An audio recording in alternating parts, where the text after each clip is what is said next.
Welcome to Washington in Focus Daily. It's Thursday, March 12th. I'm Carleen Johnson, the Center Square's state government correspondent. And with any luck, this is the last day of the 2026 legislative session. Though an operating budget is still to be debated and voted on today on the House floor. But last night, in case you missed it, the income tax became a done deal, all accepting the governor's signature.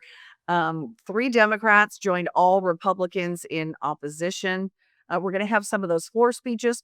Also, today, I had a chance to interview Washington State Director for the National Federation of Independent Business, Patrick Connor.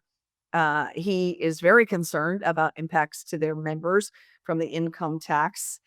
And we're going to wade into some of the GOP's successes. It turns out this session, House Republicans managed to stop the most Democrat backed bills that came from the Senate than they have in a dozen years. Going back to 2014 was the last time they were this successful in stopping what they call, bad pieces of legislation. So we'll dip into that. Um, and then, unfortunately, another session is coming to a close without fixing the Keeping Families Together Act and amending the imminent harm standard that is leading to so many child deaths, near fatal incidents. Of course, we have a drug epidemic. We have a lot of drug addicted parents. And Representative Travis Couture spoke with me today um, basically about his devastation that we're closing out another year despite his efforts, even during the interim, working with some people across the aisle. He thought they had some good legislation that could make things better this year, but and didn't come to pass. So he'll share some of those reflections with you. All right, so here we go. Let's dive into today's episode. Today's again supposed to be the last day of session. With any luck, they're going to sine die. There are some media avails already planned when the final gavel falls this evening. So we're going to stick around and bring you that as it happens.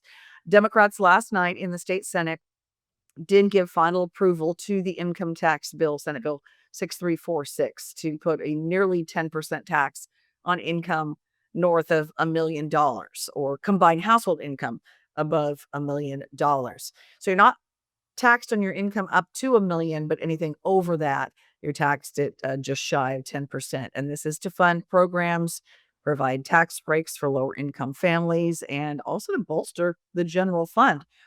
Of course, opponents, and it looks like most polls I've seen, most of Washingtonians are opposed to this tax, believing that in short order, it's going to be trickling down to be a tax on all levels of income. Doesn't seem like once they implement a tax, we get that reversed. Although, looks like they did amend the estate tax that they increased the threshold on last year. They put that back to levels from just before the 2025 session and basically conceded it's led to a lot of wealthy people leaving and they're not making the revenue from the tax they thought. So that's interesting. It's going to be interesting to see what happens with the income tax. Remember, not being implemented until 2029. But ahead of final debate on the Senate floor Wednesday, Republicans called for a point of order, raising some objections about the scope and object of the bill because it passes the Senate in one version, went over to the House. You remember they had that 24-hour marathon, session that went from Monday night into Tuesday night, basically, before it was done. And so when it came back with some amendments that the House made, it looked dramatically different. And so the point of order was made by Senate Republicans to say, okay, wait a minute. How do we concur these two bills? And so they recessed for it was a little over an hour and then came back, and Denny Heck, who presides over the Senate and is a Democrat, came back and ruled against Republicans on their point of order. So the problem was at that point, the way the rules work in Olympia, if you're making your arguments about concurrence and what's different in the bill, then once that's rejected, uh, they're not allowed to make any final speeches on the floor ahead of final passage on the bill to basically say this is a bad bill and here's why. They can only speak to the differences in concurring between what the House did and what they had. So that kind of dulled the way things ended for Senate Republicans who wanted a chance to make those passionate speeches like House members had earlier in the week. They were not allowed to do that. But I want you to see an exchange from a couple of the members arguing about the changes that were made in the House and the overall bill itself. Of course, Democrats support it. So you're going to see some comments here from Senator Noel Frame, Democrat, and then she's followed in response by Republican Senator Mark Schessler. So this was last night. I stand by the changes that were made in the House. I think that they improved the bill. But I do think that over the next couple of years before this fully goes into effect, this tax is not effective until January 1st of 28, with collections not coming in until 2029. We have this advisory work group that's going into place. I really hope that once this has passed, that we can focus on getting it right for the people and businesses of Washington State. I hope we will do that together, and I urge concurrence. I heard debate between my colleagues about school lunch, free for all. Mr. President, free reduced school lunches go back to my late parents. There is not one person in this room would want a kid to go hungry. I guarantee it. But Mr. President, I represent the wealthiest districts in Spokane County. You look at my map from Idaho around, $1 million homes left and right. And we're going to give their kids a free meal? So we're going to give rich kids free meals out of an unconstitutional income tax based on this. One of the concerns has been the marriage penalty. I don't think we should punish married couples. This morning, I had a chance to interview Patrick Connor with NFIB. He's the Washington State Director for the Independent Business Group, and they advocate for small and independent business owners all over the country. But he is the president for here in Washington, or the executive director for here in Washington.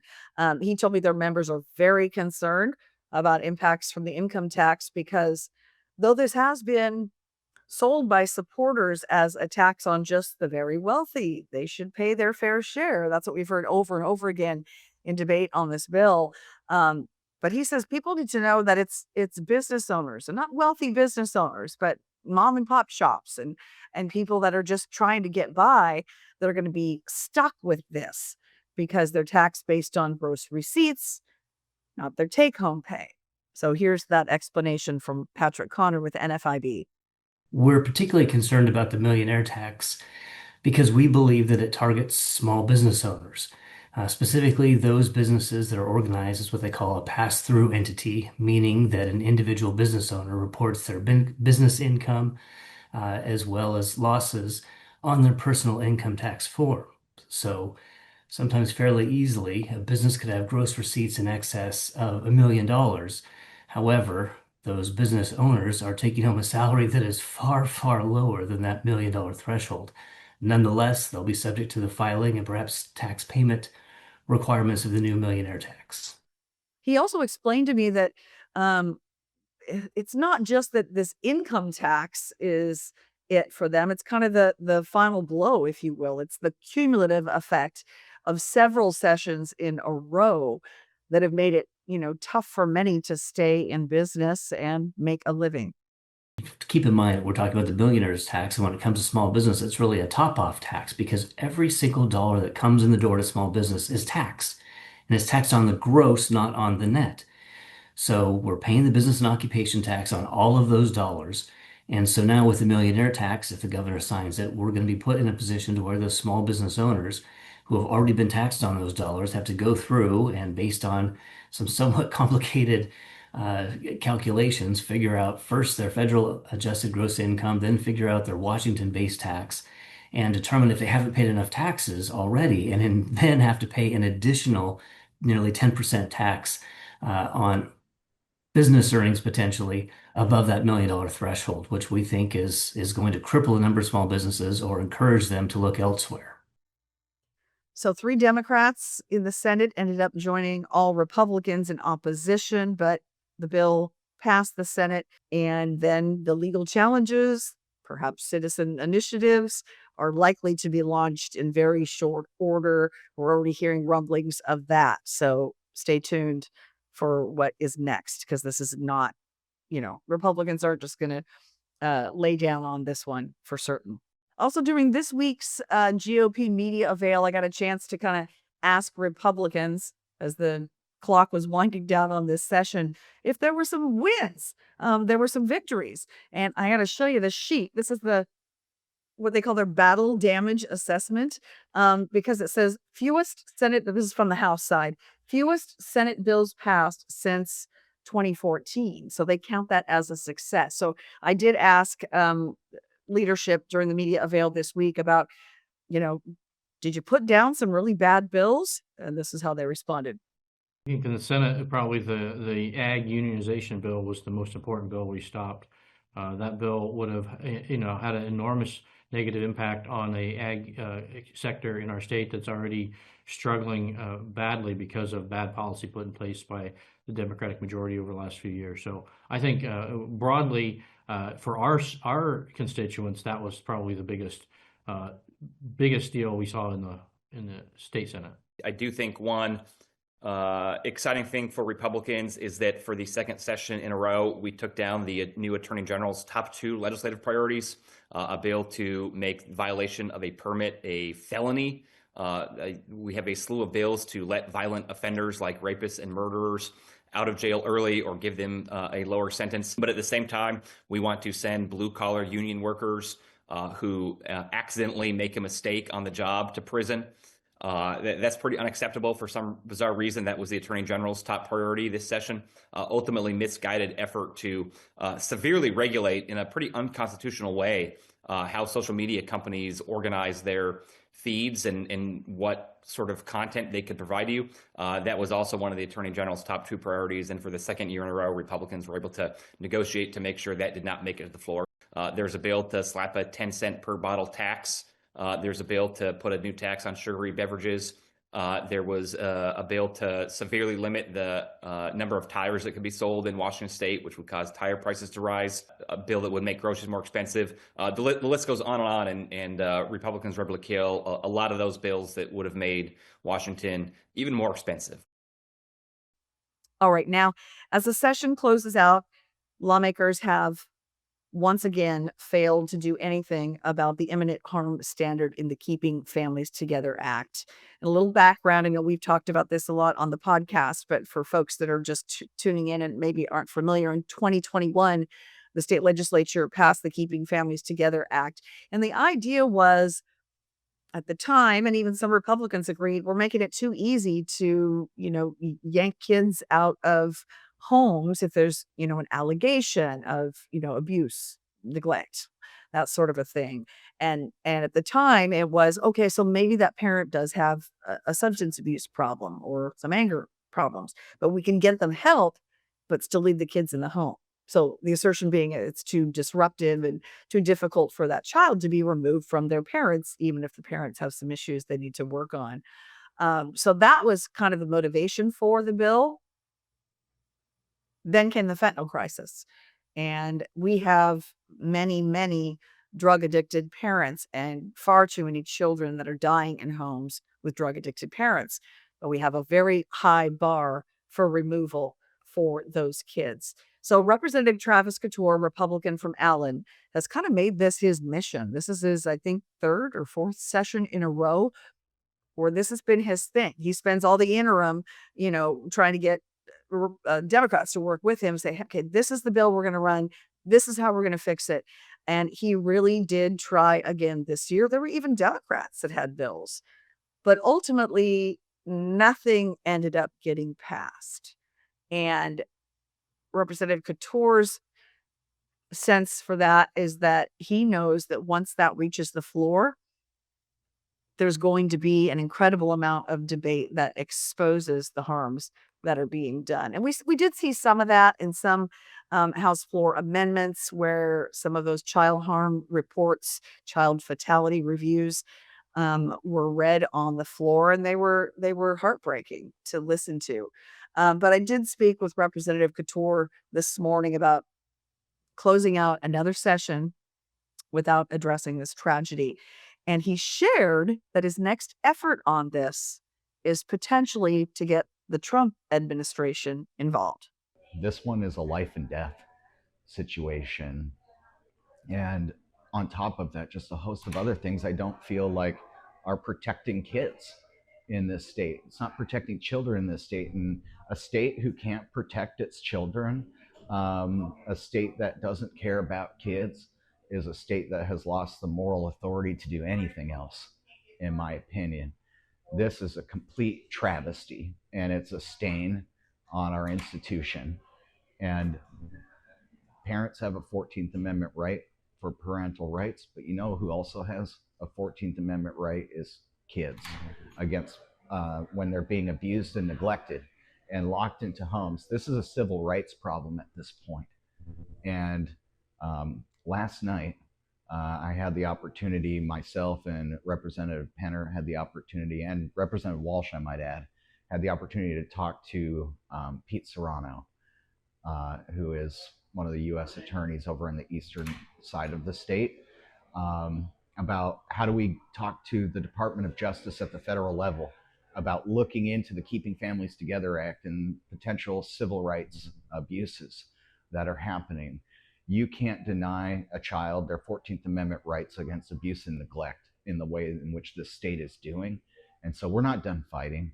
I'll never be done fighting this until we fix it. But it's just unfortunate because after today, the next opportunity we'll have to fix it is next January. And that makes me sick. It makes me so sick, I want to crawl out of my own skin.